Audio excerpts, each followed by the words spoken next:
আল্লাহ পাক বলেন ইল্লা মান তাবা ওয়া আমানা ওয়া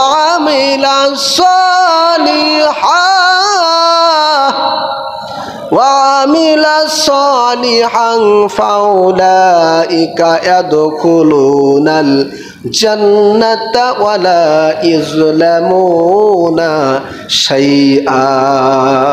সুবহানাল্লাহ। আল্লাহ পাক বলছেন যারা তওবা করে, ঈমান আনে, নেক আমল করে, আমি আল্লাহ পাক তাদেরকে জান্নাতে প্রবেশ করাবো। সুবহানাল্লাহ। ওয়ালা ইযলামুনা শাইআ, তাদের উপরে কোনো জুলুম অত্যাচার আমি আল্লাহ পাক করব না, তাদের জীবনের গুনাহ মাফ করে দিব। সুবহানাল্লাহ। কোন জান্নাত?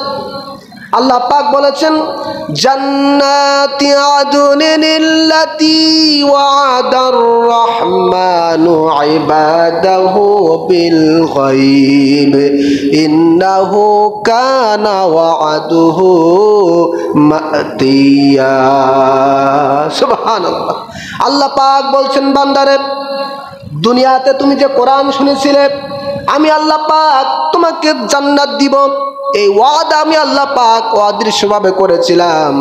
আজকে দেখো বান্দা, তোমাকে আমি জান্নাতে দিয়ে দিলাম। আমি আল্লাহ পাকের ওয়াদা কখনো মিথ্যা হয় না, তা বাস্তবায়িত হবেই। সুবহানাল্লাহ। আলহামদুলিল্লাহি নাহমাদুহু ওয়া নাস্তাঈনুহু ওয়া নাস্তাগফিরুহু ওয়া নু'মিনু বিহি ওয়া নাতাওয়াক্কালু আলাইহি ونعوذ بالله من شرور أنفسنا ومن سيئات أعمالنا من يهده الله فلا مضل له ومن يضلله فلا هادي له ونشهد أن لا إله إلا الله وحده لا شريك له ونشهد أن سيدنا وحبيبنا ومولانا محمد صلى الله عليه وسلم أرسله بالحق بشيرا ونذيرا وداعيا إلى الله بإذنه وسراجا منيرا. أما بعد فأعوذ بالله من الشيطان الرجيم. بسم الله الرحمن الرحيم. إن الذين آمنوا وعملوا الصالحات كانت لهم جنات الفردوس نزلا خالدين فيها لا يبغون عنها حولا. صدق الله العظيم وصدق رسوله النبي الحبيب الكريم ونحن على ذلك من الشاهدين والشاكرين والحمد لله رب العالمين. إن الله وملائكته يصلون على النبي يا أيها الذين آمنوا صلوا عليه وسلموا تسليما. اللهم صل على مولانا محمد وعلى علي سيدنا مولانا محمد اللهم সবাই জোরে سيدنا مولانا محمد وعلى علي سيدنا حبيبنا নবীজির শানে পড়লে দরুদ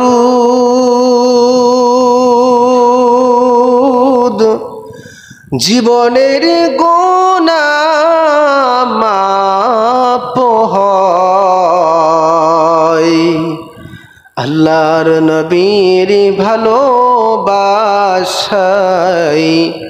আল্লাহর জান্নাত পাওয়া যায় আল্লাহুম্মা সাল্লি আলা مولانا محمد وعلى علي سيدنا حبيبنا জবান খুলে জিকির করি লা ইলাহা ইল্লাল্লাহ লা ইলাহা ইল্লাল্লাহ লা ইলাহা আরো জোরে সবাই লা ইলাহা জবান খুলে আল্লাহ পাকে জিকির করি লা ইলাহা ইল্লাল্লাহ লা ইলাহা লা ইলাহা হাসবি রব্বি জাল্লাল্লাহ মা ফি কলবি গায়রুল্লাহ নূর মুহাম্মদ সাল্লাল্লাহ লা ইলাহা ইল্লাল্লাহ জোরে লা ইলাহা লা ইলাহা লা ইলাহা ইল্লাল্লাহ মুহাম্মাদুর রাসূলুল্লাহ সাল্লাল্লাহু আলাইহি ওয়াসাল্লাম আল্লাহুম্মা সাল্লি ওয়া সাল্লিম ওয়া বারিক আলাইহি মুআজ্জাজ মুহতারাম অত্র মসজিদের দিনদার ইমানদার সম্মানিত মুসল্লিয়ান ইকরাম সকলের প্রতি আবারও অন্তরস্থল থেকে সালাম আসসালামু আলাইকুম ওয়া রাহমাতুল্লাহ। আমরা সর্বপ্রথম সেই আল্লাহ সুবহানাহু ওয়া তাআলার দরবারে অসংখ্য শুকর সুজুদ আদায় করি যে মহান রব্বুল আলামিন আজকের পবিত্র জুমার নামাজ আদায়ের জন্য দুনিয়ার বিভিন্ন ব্যস্ততা ঝামেলা থেকে বিরত রেখে সকলের আগে ভাগে আল্লাহর ঘর মসজিদে এসে বসার তৌফিক দান করেছেন। এজন্য খুশি হয়ে দিল খুলে আওয়াজ দিয়ে সকলেই বলি আলহামদুলিল্লাহ। লক্ষ কোটি দরুদ সালাম প্রেরণ করছি আমাদের সেই প্রাণ প্রিয় আখিরি নবীজির শানে যে নবী যে রাসূলের উম্মত হওয়ার সুবর্ণ সুযোগ সৌভাগ্য আল্লাহ পাক আমাদেরকে দান করেছেন। সেই নবীর প্রতি প্রাণ ভরা দরুদ সালাম বলছি সাল্লাল্লাহু আলাইহি ওয়াসাল্লাম। হাজিরিন, আজ পবিত্র মাহে জিলহজ মাসের চতুর্থ জুমা। আজকে জুমার আলোচনার আলোচ্য বিষয় খুতবার শিক্ষা সম্পর্কে। মহান আল্লাহ পাক এই গুরুত্বপূর্ণ বিষয়ে সংক্ষিপ্ত সময়ে আমাদের সকলে জানার বোঝার এবং বাস্তব জীবনে তা আমল করার তৌফিক দান করুন, বলেন আল্লাহুম্মা আমিন। আমরা প্রত্যেক জুমায় ভিন্ন ভিন্ন বিষয়ে আলোচনা করে থাকি। প্রতি জুমায় ভিন্ন ভিন্ন বিষয়ে আলোচনা হয়ে থাকে। উদ্দেশ্য হলো, কারণ হলো মানুষগুলো যেন, মুসল্লিরা যেন বিভিন্ন বিষয়ে ইসলামের জ্ঞান অর্জন করতে পারে। প্রত্যেক জুমায় যদি একই আলোচনা হয় তাহলে মানুষ ওই একই বিষয় শিখবে, কিন্তু ইসলামের মধ্যে যে আরও হাজারো কোটি লক্ষ গুণ বহু বিষয় রয়েছে যেগুলো মুসলমানদের জন্য জানা প্রয়োজন, সেগুলো থেকে তারা মাহরুম হয়ে যাবে, ঠিক কি না? এজন্য প্রত্যেক মসজিদেই ভিন্ন ভিন্ন খুতবার বিষয় দেওয়া থাকে, যেটা ইমাম সাহেবরা বলে থাকেন, মুসল্লিরা শুনে থাকেন। উদ্দেশ্য হলো ইমাম এবং মুসল্লি তারা ইসলামকে জেনে বাস্তব জীবনে, ব্যক্তি জীবনে, সামাজিক জীবনে আমল করবে। সুবহানাল্লাহ। তো প্রত্যেক জুমায় আমরা ভিন্ন ভিন্ন বিষয়ে আলোচনা করে থাকি। একটি মাসে 4টি জুমা হয়, অনুরূপভাবে একটি বছরে 52টি জুমা হয়। কয়টি জুমা? 52টি জুমা পড়ে। তো 52 সপ্তাহে 1 বছর। আমরা প্রতি বছর 52টি বিষয়ে আমরা আলোচনা শুনে থাকি ইনশাআল্লাহ। সম্মানিত হাজিরিন, এই যে প্রত্যেক জুমায় আমরা ভিন্ন ভিন্ন বিষয় আলোচনা করে থাকি, এর উদ্দেশ্য আছে না নাই? অবশ্যই রয়েছে। উদ্দেশ্য হলো আমরা কোরআন সুন্নাহ থেকে বিভিন্ন বিষয় শুনে সেটা বাস্তব জীবনে পরিণত করা। তার কারণ মানুষ বিভিন্নভাবে শিক্ষা অর্জন করে, জ্ঞান অর্জন করে। কেউ স্কুলে, কেউ মাদ্রাসায়, কেউ ইউনিভার্সিটিতে, বিভিন্ন স্থানে শিক্ষা লাভ করে ব্যক্তি জীবন উন্নত করে। কিন্তু মসজিদে যারা বসে তারা অনেকে অনেক উচ্চ শিক্ষিত হয়, আবার অনেকেই শিক্ষা লাভ করার মতো সুযোগও পায় নাই, ঠিক কি না? এজন্য সর্বস্তরের মানুষের শিক্ষা দেওয়ার জন্য ইসলাম এই সুন্দর খুতবার ব্যবস্থা করেছেন। বলেন সুবহানাল্লাহ। তাহলে খুতবা শুধু শুনেই চলে গেলে হবে না, বরং খুতবা শুনতে হবে, বুঝতে হবে, তারপরে আমল করতে হবে। তাহলে এই খুতবা, তাহলে এই জুমার নামাজ আমাদের জীবনে মহান সফলতা নিয়ে আসবে, ঠিক কিনা বলুন? আর আমরা যদি শুধু শুনেই যাই, আমল না করি, তাহলে এই জুমার আলোচনা আমাদের কোনো কাজে আসবে? বলেন, আসবে না। তাহলে কি করতে হবে? যেই কথাই আমরা শুনি না কেন, আমলের নিয়াতে শুনতে হবে আর শিখতে হবে, আর মনে করতে হবে শিক্ষার কোনো শেষ নাই, ঠিক কিনা বলুন? উতলুবুল ইলমা মিনাল মাহদি ইলাল লাহদি। আরবি প্রবাদ বাক্যের মধ্যে বলা হয়েছে যে তোমরা দোলনা থেকে মৃত্যু পর্যন্ত, কবর পর্যন্ত জ্ঞান অর্জন করো। সুবহানাল্লাহ।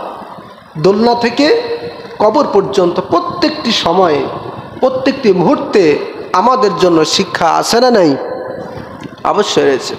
সুতরাং আমাদের বয়স বেশি হতে পারে, কম হতে পারে, বিভিন্ন পর্যায়ের হতে পারে, তবে শিক্ষার কোনো বয়স সীমা নাই, ঠিক কিনা বলুন?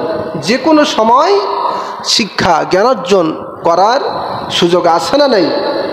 অবশ্যই রয়েছে। সম্মানিত হাজিরিন, তো আমরা আজকে আলোচনা শুনব খুতবার শিক্ষা কি, খুতবার বিষয় কি, খুতবার উদ্দেশ্য কি, সে বিষয়ে। প্রত্যেক জুমার খুতবার প্রথম নম্বর শিক্ষা হলো বাস্তব জীবনে আমল করা। কি করা? একটু কথা বলুন। বাস্তব জীবনে আমল করা। প্রত্যেক জুমায় যখন আমরা আলোচনা শুনি নামাজ সম্পর্কে, হজ সম্পর্কে, যাকাত সম্পর্কে, ইসলামের বিভিন্ন বিধিবিধান সম্পর্কে, এটা যখন আমরা জানবো তখন আমল করব। যখন শুনবো হারাম, এটা করা যাবে না, সুদ, ঘুষ, জেনা, ব্যভিচার, এটা শোনার সাথে সাথে আমরা বাদ দিয়ে দিব, পরিবর্তন হব, ফিরে আসব। এটাই হচ্ছে বাস্তব জীবনে আমল করা। সুবহানাল্লাহ। আর কোনো ব্যক্তি যদি বাস্তব জীবনে নেক আমল করে, খুতবার আলোচনা শুনে যদি জীবনটা পরিবর্তন করে, তাহলে তার জন্য নবীজি বলেছেন আল্লাহর জান্নাত নির্ধারিত। সুবহানাল্লাহ। আমাদের নবী পাকের কাছে এক বেদুইন, এক গ্রাম্য মানুষ, এক না জানা মানুষ এসে নবীজির কাছে এসে জিজ্ঞেস করলেন, ফাকালা দুল্লানি আলা আমালিন ইজা আমিলতুহু দাখালতুল জান্নাহ। সুবহানাল্লাহ। গ্রাম্য ব্যক্তি সে এসে বলছে, ইয়া রাসূলুল্লাহ, ইয়া হাবিবাল্লাহ, আপনি আমাকে এমন একটি আমলের কথা বলুন, এমন একটি আমলের সন্ধান দিন যে আমলটি করলে আমি গ্রাম্য মানুষ, আমি বেদুইন, আল্লাহর জান্নাতে যেতে পারবো। সুবহানাল্লাহ। মানুষটি কি খুব শিক্ষিত? গ্রাম্য মানুষ, গেও মানুষ, বেদুইন মানুষ নবীজির কাছে এই সরল সোজা প্রশ্ন করলেন। আল্লাহর হাবিব সাল্লাল্লাহু আলাইহি সাল্লাম বললেন, ক্বালা আন তা'বুদুল্লাহ ওয়া লা তুশরিক বিহি শাইআ, তুমি আল্লাহ তাআলার সাথে, আল্লাহ পাকের ইবাদত করবে, আল্লাহ পাকের সাথে কাউকে শরিক করবে না, নামাজ সঠিক সময় আদায় করবে, সম্ভব হলে যাকাত আদায় করবে, সম্পদ থাকলে মাহে রমজানের রোজা রাখবে। বলেন সুবহানাল্লাহ। কয়েকটি আমলের কথা নবীজি বললেন। ওই গ্রাম্য ব্যক্তি বলছেন, ইয়া রাসূলুল্লাহ, ইয়া হাবিবাল্লাহ, আপনি যে কয়েকটি আমলের কথা বলেছেন, আল্লাহ তাআলার ইবাদত করা, তার সাথে শিরিক না করা, নামাজ কায়েম করা, যাকাত প্রদান করা, মাহে রমজানের রোজা রাখা, এই যে 4-5টা আমলের কথা বলেছেন নবীজি, আপনি যেভাবে বলেছেন আমি সেইভাবে পালন করব, একটাও বাড়াবো না, একটাও কমাবো না, যা বলেছেন তাই পালন করব। সুবহানাল্লাহ। যেভাবে বলেছেন সেইভাবেই পালন করব। সুবহানাল্লাহ। ওই ব্যক্তিটি যখন চলে যাচ্ছে, নবী পাক সাল্লাল্লাহু আলাইহি সাল্লাম সাহাবায়ে কেরামদেরকে ডেকে ডেকে বললেন, আমার সাহাবীরা, মান সাররাহু আয়ানজুরা ইলা রাজুলিন মিন আহলিল জান্নাহ, তোমরা কি কেউ জান্নাতি ব্যক্তি দেখে খুশি হতে চাও? সুবহানাল্লাহ। তোমরা কি দুনিয়াতে জান্নাতি ব্যক্তি দেখতে চাও? তোমরা যদি দুনিয়াতে জান্নাতি ব্যক্তি দেখতে চাও, ওই ব্যক্তিকে দেখো, ওই গ্রাম্য ব্যক্তিকে দেখো, ওই ব্যক্তি হচ্ছে দুনিয়ার বুকে একজন জান্নাতি ব্যক্তি। সুবহানাল্লাহ। তাহলে জান্নাত লাভ করা যায় আমলের মাধ্যমে, ঠিক কিনা বলুন? কাজেই এই হাদিস থেকে শিক্ষা হলো, আমরা যেটাই শুনবো সেটাই আমল করব, যেটা থেকে বিরত করতে বলা হবে সেটা থেকে নিজেকে বাঁচিয়ে রাখবো, তাহলেই আল্লাহর জান্নাত পাওয়া সম্ভব, ঠিক কিনা বলুন? প্রিয় বাবাজিরা আমার, প্রিয় ভাইরা আমার, প্রিয় বন্ধুগণ আমার, নেক আমল করলে পরে আল্লাহর জান্নাতি হওয়া যায়, এটা শুধু নবীজির 2-1টা হাদিসে প্রমাণিত নয়, বরং আল্লাহর কোরআনের অসংখ্য অগণিত আয়াতের মধ্যে আল্লাহ পাক বলেছেন, বান্দা নেক আমল করো আর আমার জান্নাতি হয়ে যাও। সুবহানাল্লাহ। আল্লাহ রাব্বুল আলামিন পবিত্র কোরআন কারীমের মধ্যে বলেন, সূরাতুল কাহফ, আল্লাহ তাআলা বলছেন, ইন্নাল্লাযীনা আমানু ওয়া আমিলুস সালিহাতি কানাত লাহুম জান্নাতুল ফিরদাউসি নুজুলা খালিদিনা ফিহা লা ইয়াবগুনা আনহা হিওয়ালা। আল্লাহু আকবার। আল্লাহ রাব্বুল আলামিন বলেন, নিশ্চয় যারা ঈমান আনে, নেক আমল করে, তাদের অভ্যর্থনার জন্য, তাদের স্বাগত জানানোর জন্য আল্লাহ পাকের জান্নাতুল ফিরদাউস অপেক্ষায়মান। সুবহানাল্লাহ। ইন্নাল্লাযীনা আমানু ওয়া আমিলুস সালিহাত, নিশ্চয় যারা আমি আল্লাহ তাআলার প্রতি ঈমান আনে এবং নেক আমল করে। কয়টি কথা? জোরে বলেন। 2টি কথা। যারা ঈমান আনে, নেক আমল করে, তাদের অভ্যর্থনার জন্য, তাদের স্বাগতম জানানোর জন্য আল্লাহর জান্নাতুল ফিরদাউস অপেক্ষা করছে। সুবহানাল্লাহ। এরপরে আল্লাহ রাব্বুল আলামিন বলেন, খালিদিনা ফিহা লা ইয়াবগুনা আনহা হিওয়ালা। আল্লাহ রাব্বুল আলামিন বলেন, যারা নেক আমল করে তাদের জন্য আল্লাহর জান্নাতুল ফিরদাউস। আর এই জান্নাতুল ফিরদাউস এমন একটি জান্নাত, এই জান্নাতের মধ্যে যারা একবার প্রবেশ করবে তারা আর কখনো বাহির হবার ইচ্ছা করবে না, তারা চিরস্থায়ী থাকবে। তাদের মন চাইবে আজীবন আমরণ তারা আল্লাহর জান্নাতে ফেরদাউসে থাকবে। সুবহানাল্লাহ। তারা আর বাইর হতে চাবে না, বলেন সুবহানাল্লাহ। দুনিয়ার কোনো স্থানে, দুনিয়ার কোনো ঘরে আমরা যদি অবস্থান করি 1 ঘন্টা 2 ঘন্টা 5 ঘন্টা এভাবে করে যত সময় যাবে ততই আমরা অতিষ্ঠ হয়ে যাব, কখন বাইর হব, ঠিক কিনা বলুন। কিন্তু আল্লাহ পাক বলছেন জান্নাতুল ফেরদাউস বা জান্নাত এমন একটি জায়গা, যেই জায়গায় মানুষ যাবে সেখানে স্থায়ী হবে, স্থায়ীভাবে থাকবে। লা ইয়াবগুনা আনহা হিওয়ালা, তার মন চাইবে না কখনো যে আমি আল্লাহ জান্নাত থেকে বাইর হই, বলেন সুবহানাল্লাহ।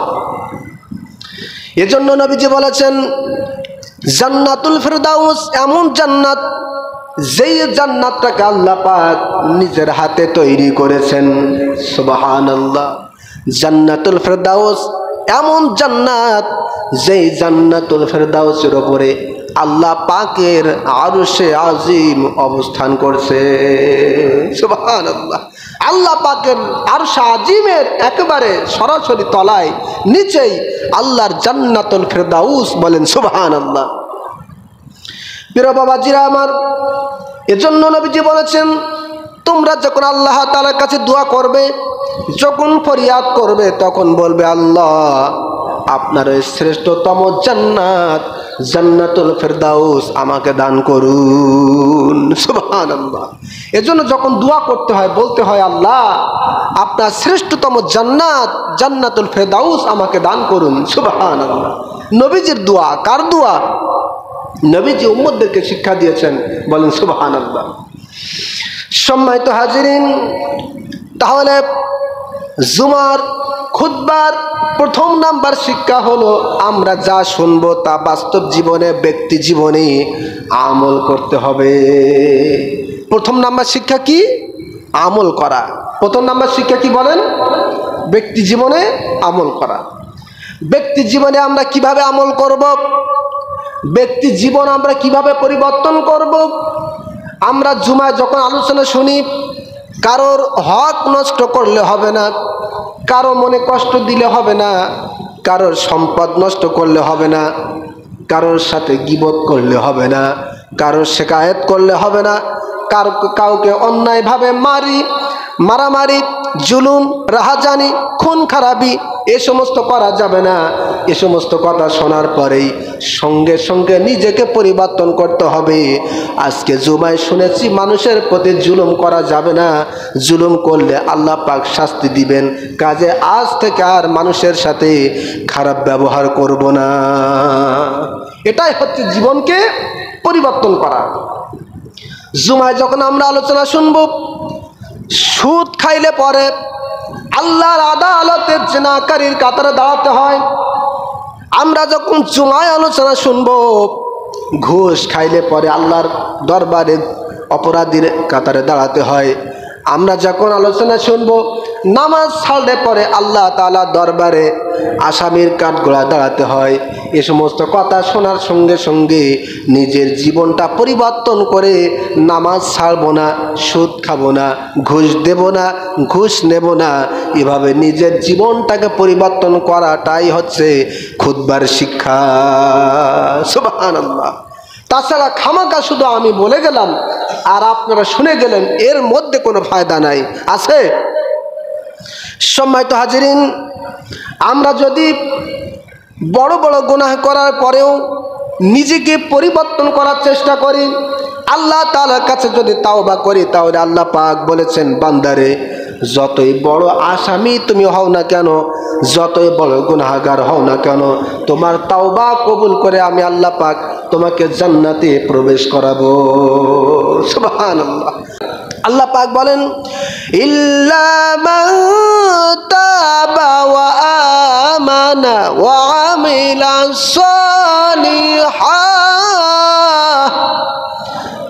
আমিলা সালিহান ফাউলাইকা ইয়াদখুলুনাল জান্নাতা ওয়া লা ইযলামুনা শাইআ। সুবহানাল্লাহ। আল্লাহ পাক বলছেন যারা তওবা করে ঈমান আনে, নেক আমল করে, আমি আল্লাহ পাক তাদেরকে জান্নাতে প্রবেশ করাবো। সুবহানাল্লাহ। ওয়ালা ইজলামুনা শাইআ, তাদের উপরে কোনো জুলুম অত্যাচার আমি আল্লাহ পাক করব না, তাদের জীবনের গুনাহ মাফ করে দিব। সুবহানাল্লাহ। কোন জান্নাত?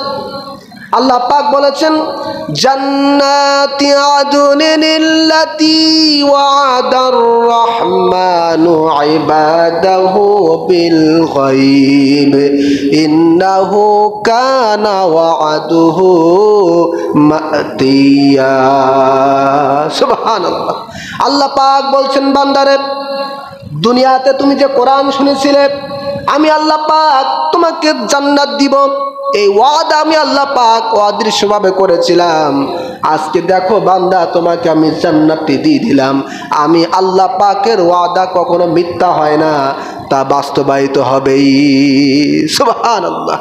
আমরা যে প্রত্যেক জুমায় আল্লাহর জান্নাতের কথা শুনি, ঠিক কি না? আল্লাহ পাক বলছেন বান্দারে, এই যে জান্নাতের কথা তুমি দুনিয়াতে শুনেছিলে অদৃশ্যভাবে, আজকে তোমাকে আমি জান্নাত দিলাম। আমি আল্লাহ পাকের ওয়াদা কখনো মিথ্যা হয় না, তা বাস্তবায়িত হয়, তা সত্যে পরিণত হয়। বলেন সুবহানাল্লাহ। সম্মানিত হাজিরিন, সুতরাং ঈমানদার হিসাবে, মুসলমান হিসাবে আল্লাহ পাকের জান্নাত আমরা পাবো, এ বিশ্বাস, এ আশা আমাদের সকলের কলিজার মধ্যে থাকতে হবে।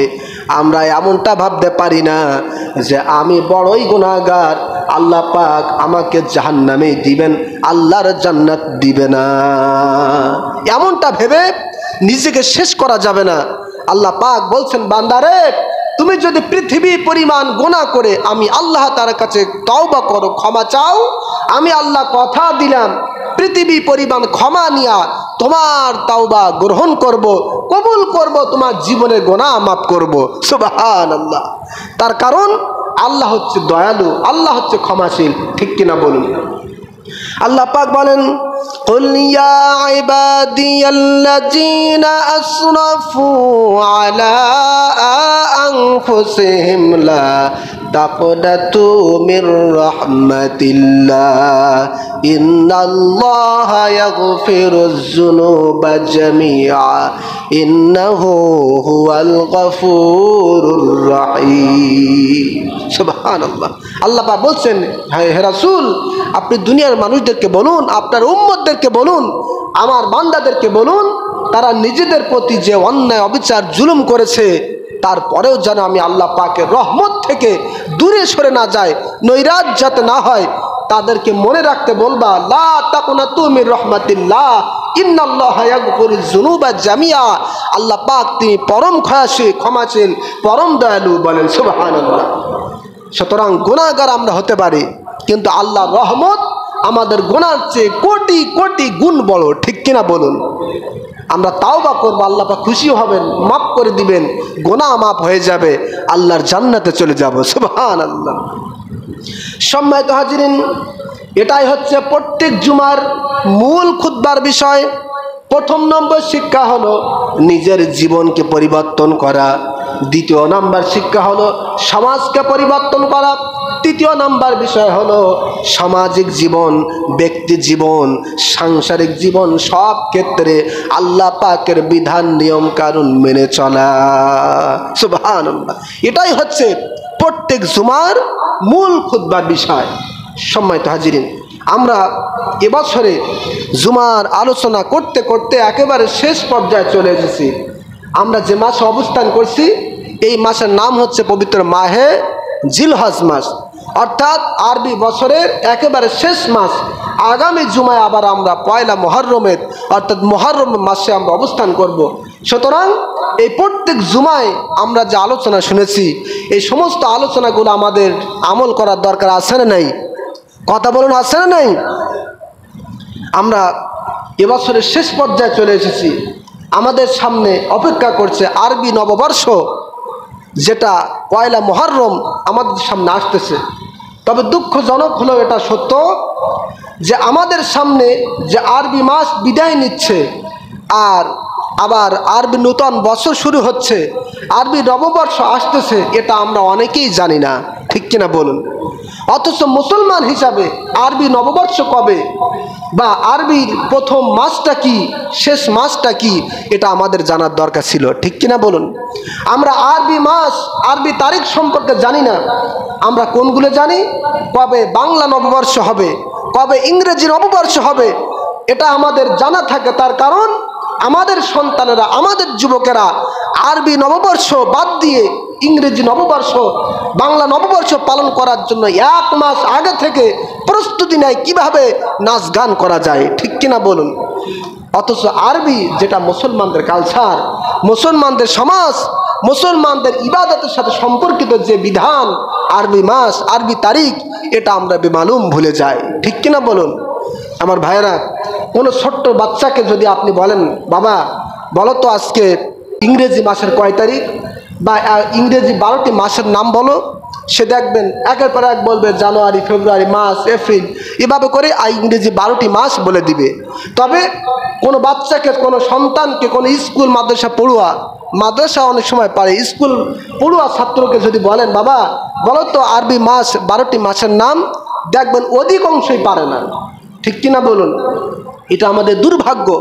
অথচ প্রত্যেক মুসলমানের উপরে আরবি 12 মাস, আরবি তারিখ, এগুলো জানা ফরজে কেফায়া। ফরজে কি?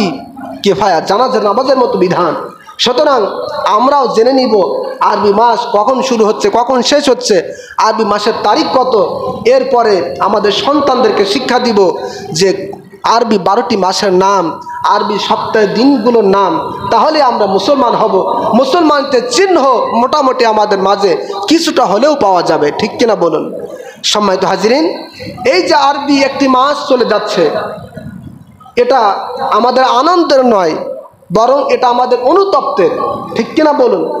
আমরা যখন বাংলা বা ইংরেজি নববর্ষ পালন করি, নাচ গানের মাধ্যমে আনন্দ উল্লাস করি না, আপনাকে বুঝতে হবে মুসলিম হিসাবে যে একটি বছর আমার থেকে বিদায় নিচ্ছে, তার মানেই আমার হায়াত থেকে একটি বছর শেষ হয়ে গেল, ঠিক কিনা বলুন। সব সময় মনে করতে হবে, ব্যবসায়ীরা যেমন হিসাব করে বছরের শেষে আমার ব্যবসার মধ্যে, আমার দোকানের মধ্যে কতটুকু লাভ হলো, কতটুকু ক্ষতি হলো, এই যে হাল নাগাদ একটা হিসাব তারা করে, বের করে লাভ এবং ক্ষতি। আপনাকে আমাকেও মুসলমান হিসাবে, ইমানদার হিসাবে হিসাব করতে হবে।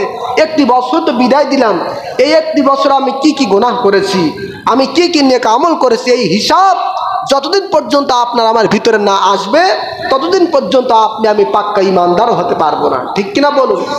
নিজেকে চিনতে হবে, নিজেকে চিনতে শিখতে হবে। সম্মানিত হাজিরিন, এক এক করে দিন কিন্তু চলে যাচ্ছে। একজন ফাঁসির আসামি, সে যখন জানতে পারে যে তার আর মাত্র 20 দিন পরে ফাঁসি হবে, কয়দিন, কত বলুন, 20 দিন পরে ফাঁসি হবে। 20 দিনতে যখন একদিন চলে যায়, 8 থেকে 19 দিন, তারপর যখন আরেক দিন চলে যায়, থাকে 18 দিন। এভাবে করতে 4, 5, 1, 0 আসলেই কিন্তু তার জীবন শেষ হয়ে যায়, ঠিক কিনা।